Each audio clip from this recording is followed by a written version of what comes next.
So I'd like to introduce our first speaker, Ori Raphael, the CEO and co-founder of Upsolver. Ori? Yes, Talia, thank you very much.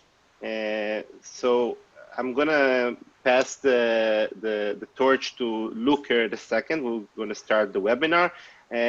Just a bit about myself. I'm also presenting the second part of the webinar. So I come from a hands-on DBA experience and management of data integrations at high scale. This is kind of what I did before coming to Upsolver. Upsolver has been in the market, at least in general availability, for the last 3 years. We offer the platform on AWS. We're an advanced technology partner for AWS with the data and analytics competency. And AWS has also reviewed the platform and checked that it's well architected since it's used by so many different customers on their cloud. Upsolver is kind of vertical agnostic, so we have customers from insurance to advertising, IoT, SaaS application, mobile apps. So eventually, data is data. And at this point, I'm going to pass to Shoei from Looker, and he's going to run their presentation. Fantastic. Thanks, Ori. Hey, everyone. My name is Shohei Naren. I'm a technology partner manager. And with me today, I have Bruce Sendell, partner sales engineer, who will be walking you through a live demo towards the end of our conversation today. And I've been with Looker for a while. We've been around for about 8 years as a data platform company. And in those 8 years, we've been fortunate enough to be working with more than 2,000 customers and having grown to 1,000 employees worldwide. But before we get into any of the details here, I just wanted to, go through a quick agenda. So we're gonna walk through how Looker leverages Athena through Upsolver. Upsolver makes analytics with Athena through blazing fast and easy, followed by a live demo by Bruce, as I mentioned. But in order to do that, I'd like to really kick off this conversation with one key piece of information or background, if you will. Data technology, if you've been around for a while, has changed tremendously. And that's obvious over the last 20 years or so, but it's also true even over the last 5 years. It used to be that databases were really expensive, really slow to use. They were on-prem, only a handful of admins had access to it, so on and so forth. Right, and those facts define the way that businesses used data. But fortunately, that's not true anymore. Databases today and data lakes and different storage systems are incredibly fast. They're extremely cheap. Lots of them live in the cloud. In fact, being in the cloud is sort of a default option these days. And that means that those old constraints no longer apply. It's a completely new world. But unfortunately, even though databases and data technologies have evolved, analytics tools that we use to access and make sense of that data have not really caught up with this change. They're stuck in that world of slow, expensive databases, and that prevents companies from getting the value they want from their data. And so what we've seen over and over when we talk to our customers is that this causes one of two problems, or maybe even both.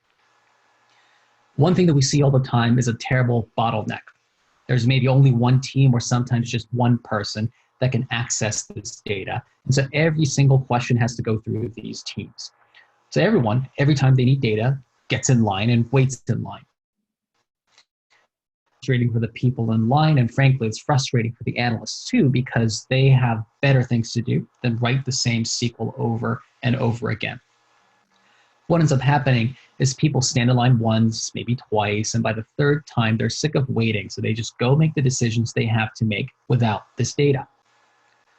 Now, the other thing that happens, usually because people get fed up with this bottleneck, is data chaos, right? People slice off the data that's most relevant to them, whatever they can get their hands on. Maybe it's finance data. They're in finance, and they just want to do some quick analysis. So they've saved a bit of finance data on their laptop, and then they do the analysis themselves. And this seems better because at least they're not waiting in line and they can do whatever they need to by themselves. And everything seems fine until they get in a meeting with someone from another department or their bosses, and that person has a totally different view on the data. And now the whole meeting, instead of making decisions and talking about strategy, we're spending time trying to debug these analyses to figure out who has the right answer. Now, What you want isn't one or the other. It's the best of both worlds. You want all the trustworthiness that comes with everyone using standardized definitions of your business metrics, but obviously without losing the ability for people to self-serve, to answer their own questions with data, right? Because fundamentally, you want to enable everyone to make better decisions with data, but that's only going to happen if everyone can ask questions of the data and get reliable, correct answers without waiting in line as new data gets available in the data source. And unfortunately, the problem is that companies using old tools simply just can't find that middle ground, because older tools tend to be working off of the assumptions of the older data technology world. Fortunately, Looker, on the other hand, tackles these issues with a unique approach compared to others. And by the way, when I say unique, I'm not talking about more complex visualizations or pixel-perfect dashboards that look nicer than other dashboards. So 3 things I want to share with you here. First of all, Looker doesn't move any of your data into another black box like other tools. Unlike other data tools, Looker doesn't have a database, so there's actually literally no way to move data or extract data into Looker. In other words, your data is in S3 through Athena. And on the other hand, BI tools out there will often have their own server or in-memory database that they pull data in, which means that a lot of the benefits S3 and Athena bring end up being ignored. And you end up paying more for additional storage, not to mention taking a performance hit when the BI tool itself decides that the amount of data you're analyzing is too much. Looker connects and executes queries directly on SQL engines, including Athena, so that you have access to all the data you need as soon as your data is in S3 in its entirety, not just a little subset. Secondly, Looker standardizes how queries are structured and how you analyze all the data. Because just because you open up direct access through Athena doesn't mean you've solved the self-service problem. Without data governance and rules on how to write queries, you'll end up with data chaos without any consistent or reliable results you can use for decision making. And that's why we've created LookML, which is a modeling language for business logic, to declare and curate things like table relationships, aggregations, and other business critical calculations. Now, using LookML, organizations can avoid arguments over whose data and results are correct, having to ask engineers to pull data for them, or just writing your own SQL queries and getting grossly inaccurate or incorrect results. And last but not least, the Looker platform is built to let everyone in a company get access to the data they need. But we know that in many circumstances, a BI tool, actually logging into a BI GUI, is not where people need data. The fact that Looker is a web application with API coverage means that you can leverage data definitions and access it anywhere, from embedded reports to custom applications built with our API. And it also makes it easier to build workflow solutions, not just visualizations, with third-party integrations. But of course, this is all predicated on our customers using a data stack that helps not only bring data together in Athena through S3, but also speed up the time to value across those data points. And that's why we're excited to be presenting our joint solution with Upsolver. And with that, I'll pass the screen share over to Ori. Thanks, Shelly. Thank you very much. So hoping that you can all see my screen. The first thing I would like to discuss, maybe this is what kind of drove us to build Upsolver, is the will to work with a data lake. So we kind of wanted to work with a data lake for all the reasons that are listed here on the left. So data lakes gives you the cheapest option to store data. You can work with both structured and unstructured data. So let's say I want to do machine learning. I need to work with unstructured format. A database is not the best option for me. And the third, and I'm saying that as a DBA for many years, like no one wants to be locked into one database vendor. And when we used to work with Oracle, we did everything with Oracle because the data was already in Oracle. But data lakes give me the option to keep the data in one centralized location and work with any vendor that I want. So today I could work with Athena, tomorrow I can work with Snowflake, with Redshift, with any kind of database engine. Of course, I can use a cool BI tool like Looker on top. So what's the problem there? The problem that I had, and which caused us to start working on Upsolver, that it was just a mess working with the data. It was very hard to analyze it. So instead of having tables with the schema, I just had a bunch of files.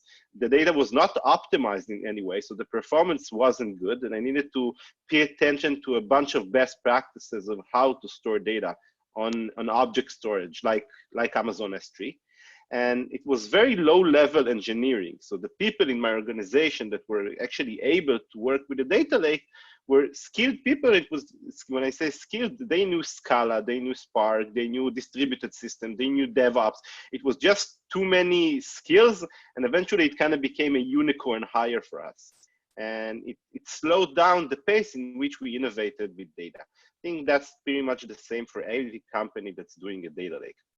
So let's kind of drill down and look at why is it so complex. And everything you see on this screen are the different platforms or categories that you need to pay attention to when you are doing data preparation in the context of a data lake, whether you're ingesting the data into the lake or you're doing an ETL process to send the data to a database or to a query engine. No matter what you do, there are just so many different systems and so much complexity that I need to be aware of. I need to know how to code with Spark. So let's say I created ETL jobs. Now I need to orchestrate them. So I would use something like an Apache Airflow.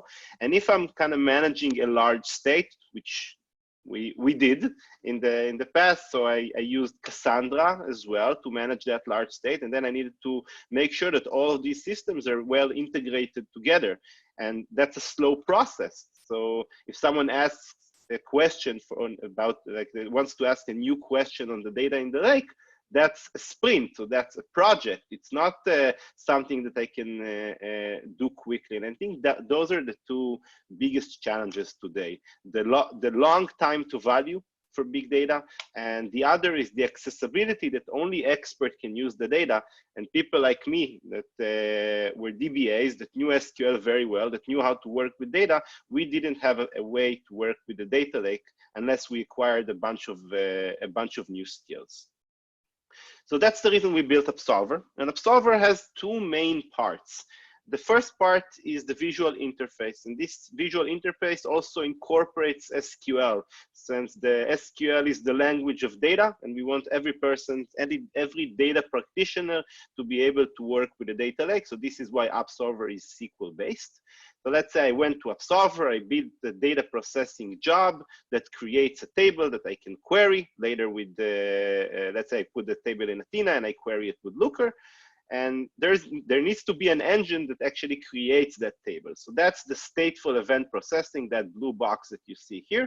And Upsolver is actually deployed into the customer's own account. So we are not selling a data lake, we plug on top of a data lake. So all the data that Upsolver stores or creates is on S3, the customer S3, the metadata, specifically when working with Athena, is always in the Glue data catalog. So today you work with Athena, tomorrow you could work with Redshift Spectrum, and nothing would change at all. The focus of Upsolver is how can we make the challenging problem of stateful event processing over a data lake easy, and that's why the UI is located on top. Just to kind of illustrate the previous slide, this is an example, a reference architecture of how the data flow from source to target. So let's say we created a stream in Kafka. I first needed to ingest that stream into a data lake. That's always the ingestion is always the first part. And the architecture paradigm that Upsolver works with is called event sourcing.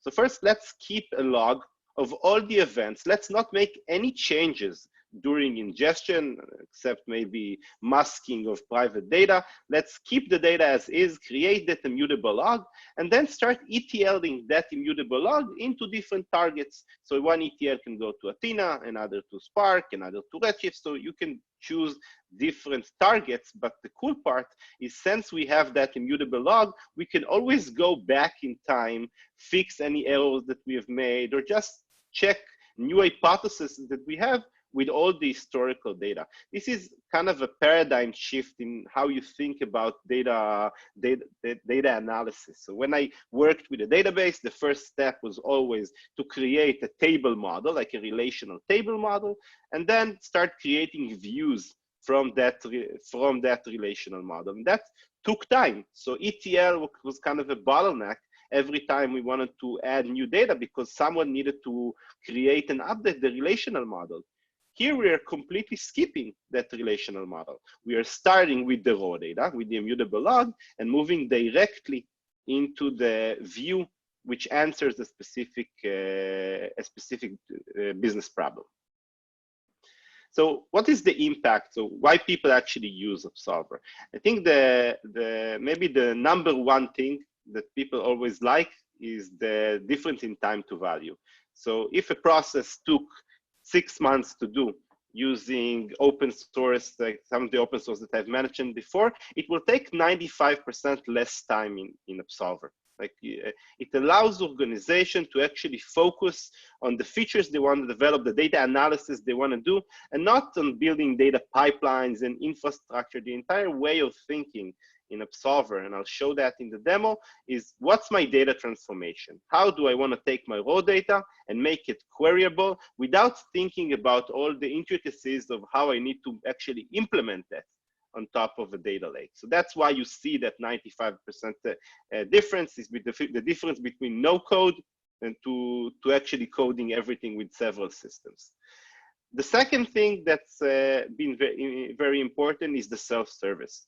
If you're going to go to LinkedIn and look like how many people know SQL in the world and how many people know data engineering and Spark and Hadoop and Scala, you'll find that there's maybe 2% to 5% of the people that can actually work with the data in the lake.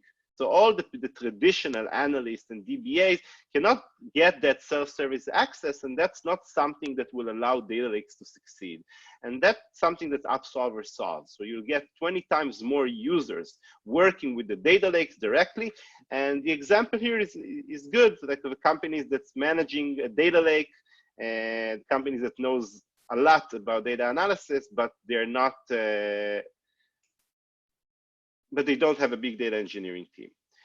The last thing you get with Upsolver is fresh streaming data. So the access to data that's available in real time that you can actually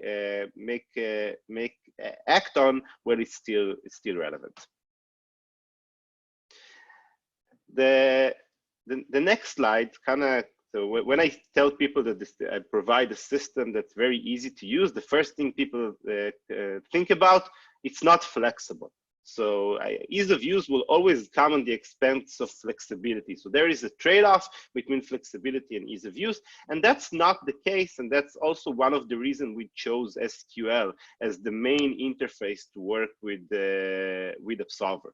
So SQL kind of tells the story that everything you can do with it, you can do with Upsolver. That includes joins between streaming data and lake data, and aggregation and deduplication, and doing updates and deletes. And so all of those internal features. So basically anything you could do with Hadoop, you can do with Upsolver, but with an easier interface. That's the value proposition of this system. And with that, I'm passing the torch to I'm going to stop sharing. This is the demo data that we're going to use. So this is 7.5 billion events of EC2 instance usage on AWS. So this is kind of an operational data set. We chose it because it's streaming, because it's big. There are many performance challenges of querying so much data. And I'm going to move to the next slide and let Bruce from Looker show you how cool the cool dashboard that he has built for this session.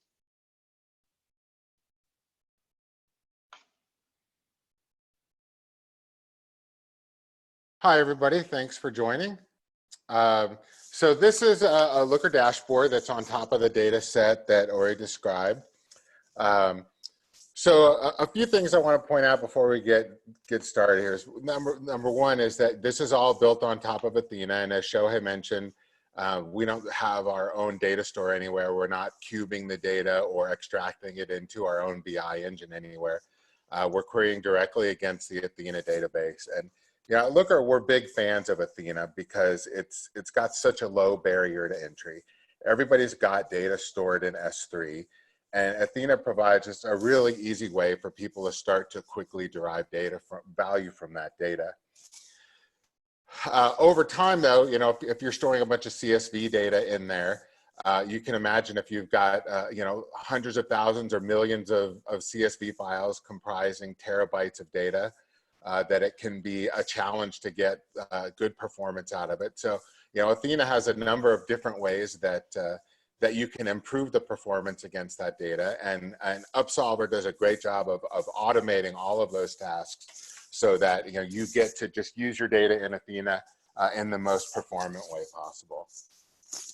Another advantage is that the team at Athena is constantly innovating the tool. So by keeping the data in the database and querying directly against Athena, we're able to take advantage of a lot of the innovations of the Athena product. So things like geospatial functionality, federated queries, user-defined functions, their new machine learning inference, and also their requester pays bucket, so that the person that's issuing the query is the one that pays the bill for it.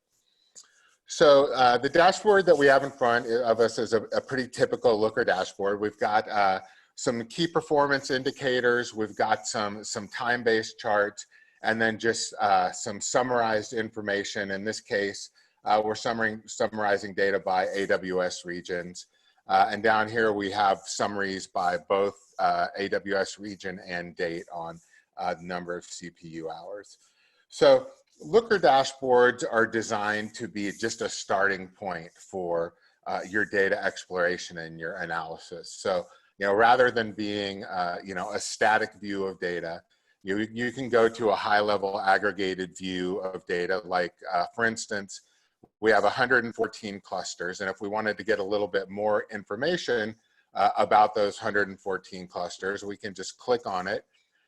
We drill into this data that's aggregated at the cluster level, so we can see information about all of those 113 clusters.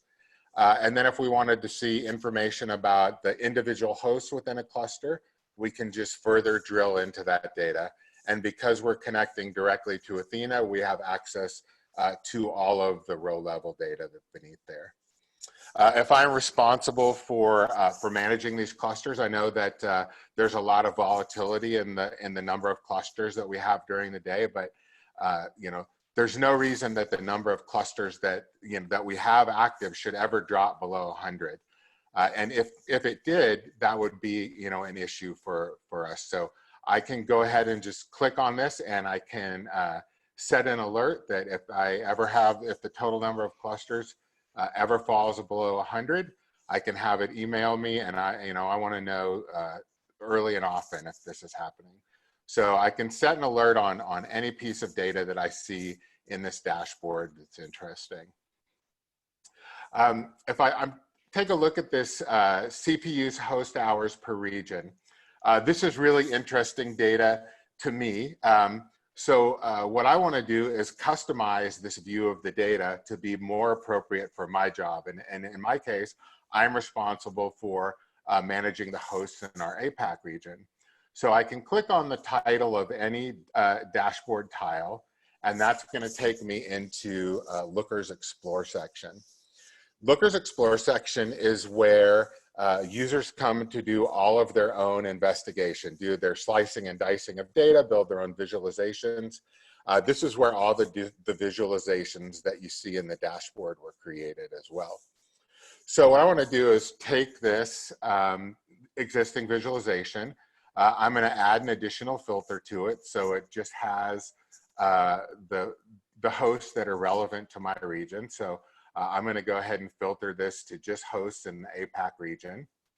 Then I'm going to rerun this to limit it to just those hosts. And then I'm going to customize this a little bit, so you know, it looks the way that I like. So I'm going to change it to a donut chart. I'm going to add some labels on the chart rather than having a legend on the side. And then once I have this chart built, you can see it's an easy point and click interface to do it. And over here on the left side, we have what's called Looker's Field Picker. And as Shohei mentioned, we have this LookML modeling language. And this is where your data analysts are going to go in and basically take all of the business knowledge that they have in their head and put it into this LookML model.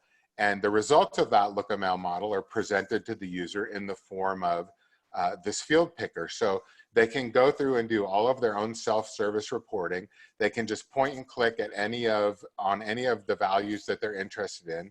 But you know, for things like the number of distinct clusters or the total number of compute hours, they don't have to know how those things are calculated. They just click on the values that they're interested in. The administrators have defined how those things are calculated so that you can be sure that everybody is using the same calculations for all of the work that they're doing. So now that I have this visualization that shows information that's relevant to me and my job, there's a lot of different things I can do with it. First of all, I can save it as a look, and that's Looker terminology for a standalone report. I could save this as a tile on a new or existing dashboard. I could download the data, or I could send the data off somewhere. So I could send this as an email to myself. I could include an embedded visualization of this data and send it to myself on whatever frequency I wanted. Or I could just send the data back to S3 for doing some further analysis within Athena. So that's all I have for the demo today. So I'm gonna turn it back over to Ori. Thanks, Bruce. Like the demo. And okay, so I'm resharing my screen. And I want to explain what I'm going to do here with Upsolver. So the topic of this webinar is to improve the performance. So let's say how those dashboards in Looker kind of fly by improving the performance of the queries that run on Athena. And one of the things that people don't usually acknowledge when data lakes is that they're in charge of building an optimized file system. So let's say we took that 7.5 billion events and just stored them as a CSV. So the query, and we took the same query and kind of ran the same query with different file system. So in the beginning, when we ran on CSV, the query took 735 seconds, which is and scanned 370 gigabytes of data. Definitely unusable. The next step was to move to Apache Parquet, which is a columnar format. And many people think that by going to Parquet, they kind of solved all the performance optimization they need to do. And you can see there is a big difference between the two, mostly because we are scanning less data. So this data had a lot of columns. With Parquet, we only scan the columns that we actually need. So now we are scanning 10 gigabytes of data instead of 370. But it still took us 211 seconds. And if you're going to look at the number 2 and number 3 here, the Parquet and Upsolver optimized Parquet, Upsolver scanned the exact same volume of data, but we reached to only 16 seconds in the query time compared to 211. And I want to explain exactly why that happened. And there's a great article when you're going to use Amazon Athena, called Top Performance Tuning Tips for Amazon Athena. And it kind of explains all the best practices that you need to follow when you work with Athena. So how you need to partition your data. And if I'm going to go down a bit more, you're going to see that you need to use columnar format. But using columnar format is just one of many different best practices. And I can tell you that Upsolver invested a lot of work in optimizing the file size that you use. So the right file size on S3 has a dramatic effect on the performance that you're gonna get. And this is the main difference to the gap here between Parquet and Upsolver optimized Parquet. The last thing that we did with Upsolver, and I'll show that during the demo, is that we implemented an upselts process into Athena. So instead of creating a table with all the raw data, we created a table with, I wouldn't call it exactly a primary key, but sort of a primary key. So instead of querying data per event, I only queried data per host. So the query time improved again. So we improved it from 16 seconds to 6 seconds, but you can see that the volume of data that we scanned is now marginal. And eventually that's what I'm paying for. I'm paying for the volume of data that's being scanned. So implementing the best practices of storage is one. The next is if you're optimizing the way the data looks like. So you're doing the right data prep and moving to aggregated tables when you can create an additional significant improvement in performance and query time. So with that, I'm going to open Upsolver. So this is the Upsolver user interface. This is what you're going to see if you're going to sign up to the service from our website, from the AWS Marketplace. And the first, I'm currently marked here on data sources. So data sources are all the plugins that we have in order to bring data from through connectors. So for example, let's say I want to choose Kinesis. I'm going to just choose the region. I'm going to choose the stream and just fill in the name of the topic, and that's it. And I can start ingesting the data. If you remember, we said that the first thing is to ingest the data into S3. And Upsolver pretty much works with any file format that you can think of. So Avro, Parquet, ORC, JSON, CSV, Avro with external schema registry. So you have a bunch of options. Once I did that, so I created a data source in Upsolver.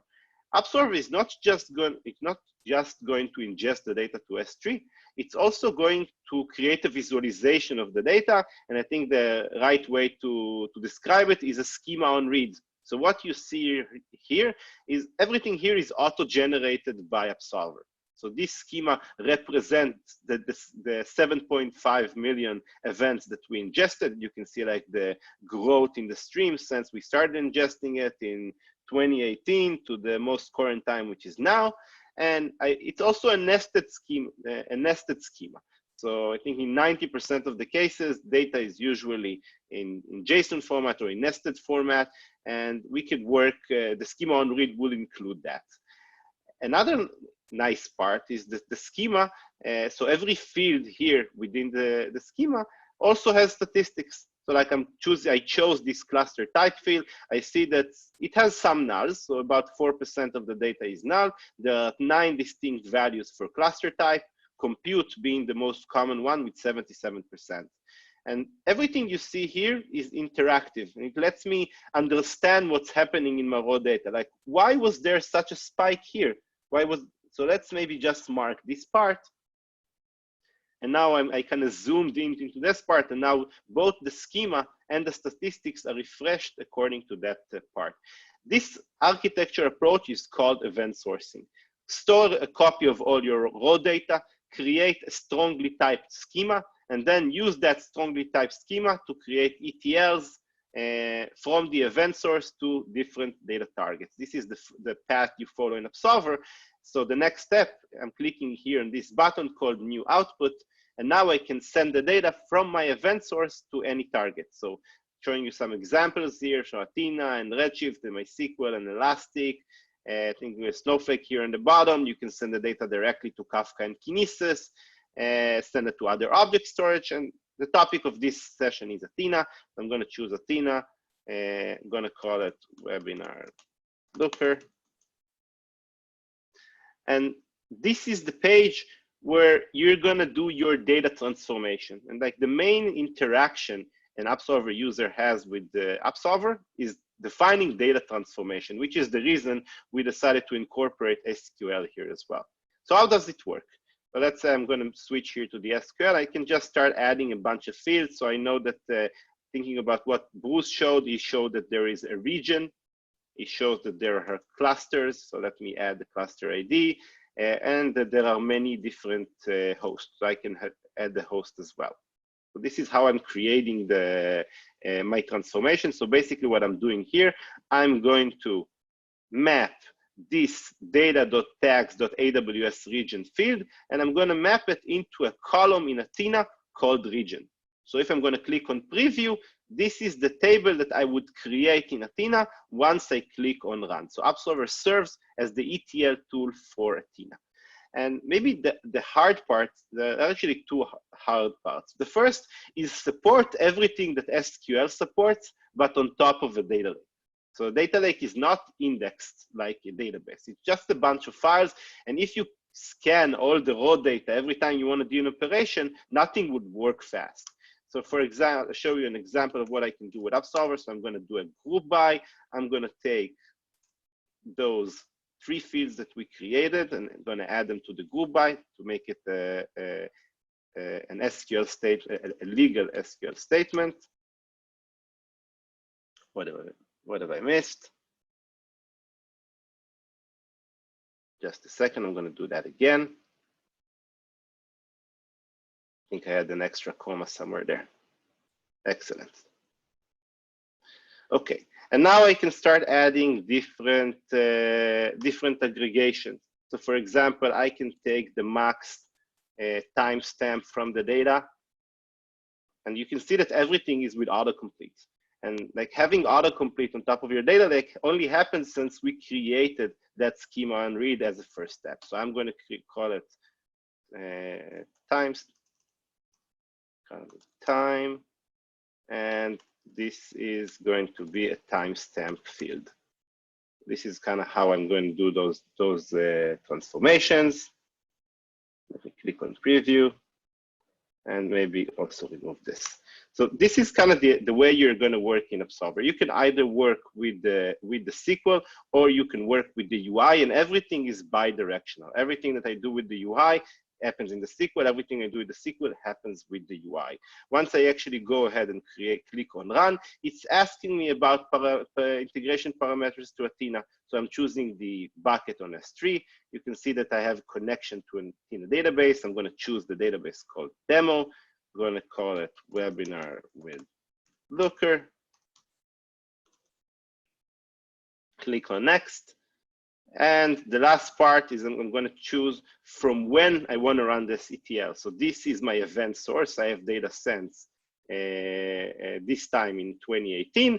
I can actually go and replay the data from 2018 into a table in Athena. And if I'm going to go to Athena now, and I'm going to click on refresh,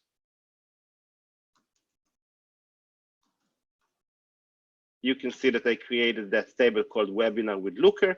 And maybe the cool part is that all the best practices that AWS suggests you follow when you're working with Athena, all of those are already implemented out of the box.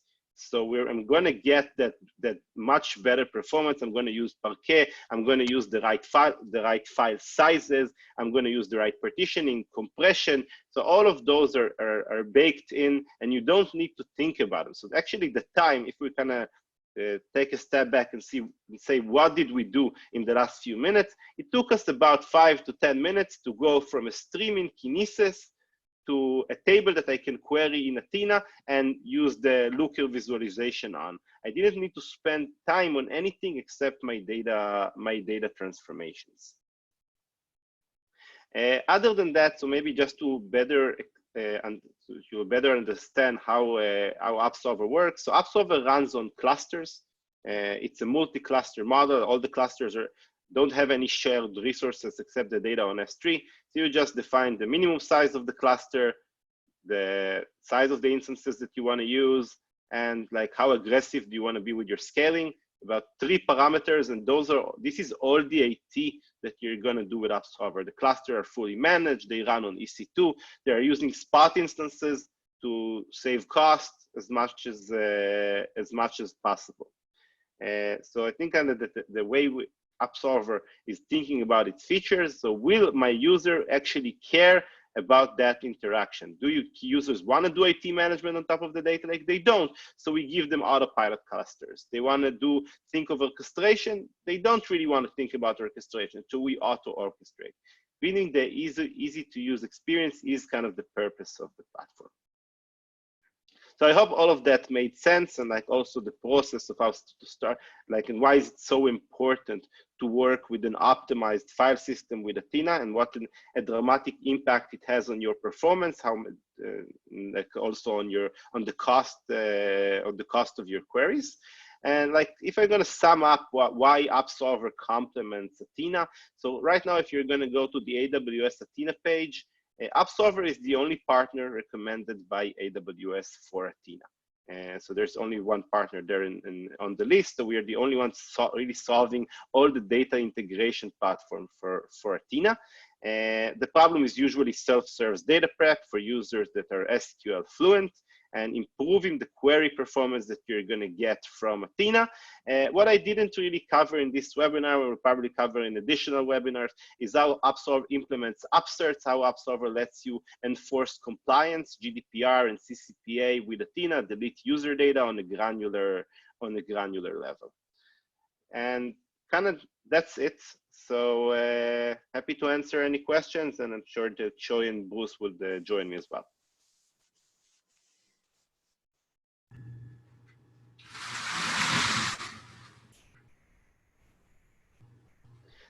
Talia, can you read the questions that you might have that we've got from participants so far? Yes, so we got a participant asking, do you see organizations shifting from Tableau to Looker? Yeah. I'll let Choi take this one. Yeah, absolutely. And the short answer is yes, that happens all the time, especially in a scaling growth stage organization or any organization that wants to let users, more than a few users, get their data reliably. What ends up happening is they'll start with Tableau, and it's great because you can throw whatever CSV files or data sources you'd like to throw into Tableau and make great charts and consume data in a much more consumable manner. What ends up happening afterwards is that person becomes the bottleneck because they are the only people who know how to use Tableau, or you end up giving a whole bunch of people Tableau workbooks, desktop editions and what have you. And now everyone's calculating metrics the way they want to calculate it and not really communicating with one another or creating a centralized data definition. So what ends up happening afterwards is they'll cut down on Tableau, implement Looker, make sure that everybody coming into Looker, getting data from Looker, are getting consistent and reliable metrics using LookML.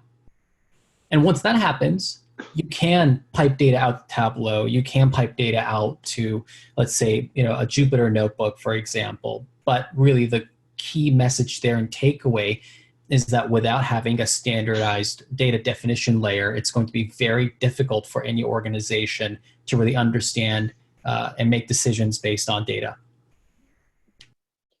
Okay, and a follow-up question this participant asks is, what roles within an organization do you see managing data through Upsolver?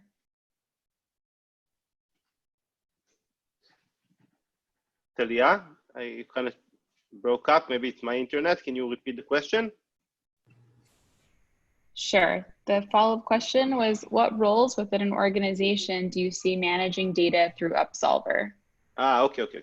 So it's a mix. So there's many different data roles. So we see DBAs a lot because DBA come from data warehouses and they want to use data lake. So the offering is right on the money for them. We see data engineers that kind of want to save their time on, they don't want to spend all their time doing ETL. They want to do more interesting stuff like data science, and they kind of want to use a system to operationalize all the data lake intricacies. And like as a user, we see a bunch of roles. So we see data analysts a lot. We see technical product managers, security researchers, developers, both front end and back end. Like the thing, like every person that wants to get access to the raw data, Upsolver is the way to do it without going through data engineering, to a data engineering process. So I hope that answers the question. Okay, another question we have is, can upsert updates, deletes be performed as Athena is read only? As Athena what? As Athena is read only. Read only. What do you mean? As read only, okay. Read only, yeah. Yeah, so we solved that on the ETL level. There's actually, I think, a few blogs about it. So the idea is that we create a view in Athena and we create a table. There's like the underlying data for that view. Every time you're going to query the view, you're going to get consistent data. But the problem is that if the table holds all the event data, then that solution is not going to be performant. So what Upsolver does is it's going to rewrite the data over time. So it's going to merge those updates and deletes to the actual raw data. So the number of rows in that table would align with the number of keys and not all of the events that ever happen. So the solution, like to solve the problem functionally with table views, tables and views is very easy.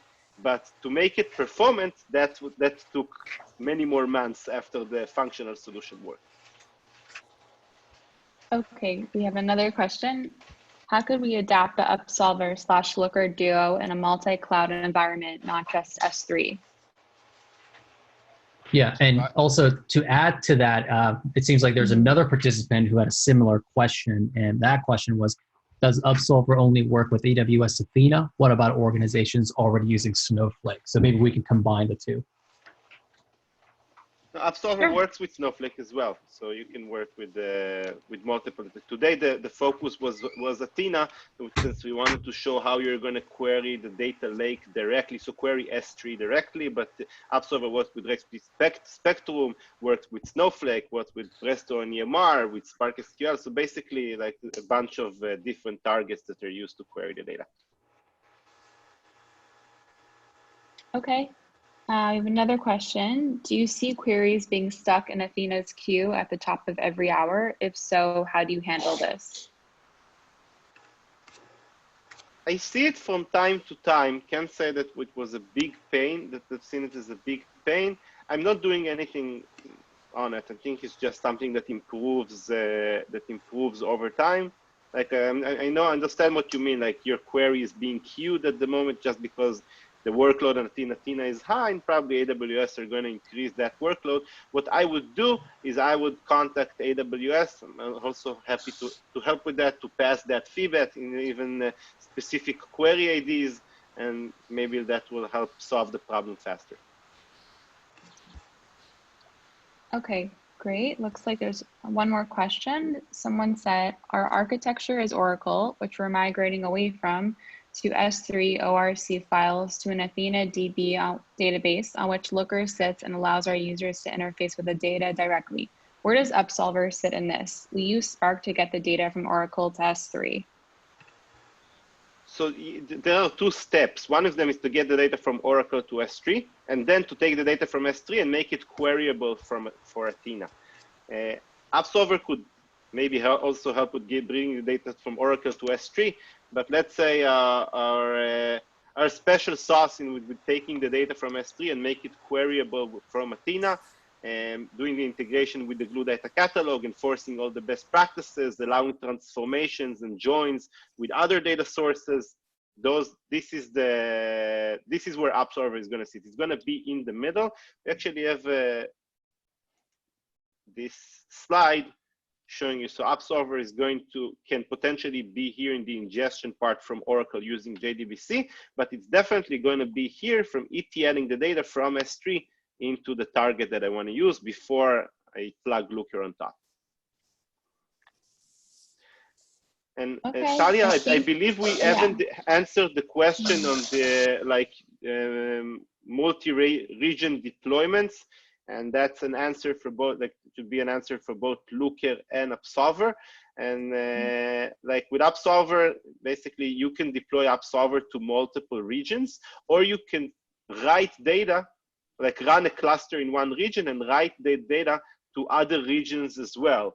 So you kind of have the ability to mix and match the way you want. Upsolver is not the system that you query, it's the system that prepares the data. So you don't have to deploy it in every region unless it makes more sense from a traffic perspective. You don't want to create a traffic cost as a result of having Upsolver in one region and the data in another region. I think that's probably the main concern.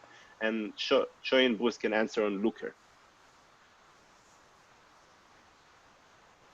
Yeah, absolutely. And Bruce, correct me if I'm wrong here, obviously, you know much more about this than I do, but you know, Looker, well, I think there are two things that we need to answer on the Looker side. It's where Looker is deployed and what databases Looker is connected to.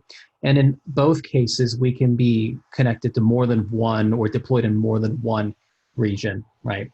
Looker can be hosted on the Looker side in Azure, GCP, or AWS. Or if you have your own environment that you'd like to deploy Looker into, that's very easy to do. You can host it yourself. On the other hand, we connect to more than 50 SQL dialects. It includes MySQL, Redshift, Athena, a whole bunch of these data warehouses that I'm sure a lot of our attendees use. And we don't have to be connected to just one of them. You can connect to any number of these data warehouses that are using to be analyzed in Looker. And Ori, I Okay. think there is another aspect of the question, which was if they were not just multi-region, but multi-cloud. Got it. So today we can push data and read data from any cloud, but we're still not running Upsolver on any cloud. That's going to change this year, and Upsolver is going to be available in other clouds as well. So if you want to run it, the system itself, the clusters on Azure or GCP, or actually in other places as well, just stay tuned and we'll share updates. Great. Well, I think those are all the questions that we had. Thank you so much to our panelists. It was a great webinar.